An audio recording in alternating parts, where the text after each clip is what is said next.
Hello friends, helping verbs also known as auxiliary verbs or modals. There are more than 15 helping verbs. Let's learn today 4 helping verbs. Okay? There is a formula of helping verb. Subject plus helping verb plus object. Okay? You take 2 sentences each helping verb. Okay? There is a first helping verb is can. Can means येऊ शकतो, जाऊ शकतो, बोलू शकतो, वाचू शकतो. मी English बोलू शकते. I can speak English. Second sentence is Rohan चांगले काम करू शकतो. Rohan can do good work. Second helping verb is कुड.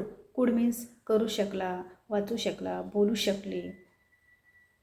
फर्स्ट एक्झाम्पल इज ती जेवण बनवू शकली. शी कुड मेक अ फूड. मयूर खेळ जिंकू शकला. Mayur could win a sport. Third helping verb is should. Should means करायला पाहिजे, बोलायला पाहिजे, वाचायला पाहिजे. Same formula is there. Subject plus helping verb plus object. First example is तू काम करायला पाहिजे. You should to work. Second example is राधिकाने आईला मदत केली पाहिजे किंवा करायला पाहिजे. Radhika should help to mother. There is fourth helping verb is would. Would means येईन, जाईन, वाचेन, बोलेन. Same formula. Subject plus helping verb plus object.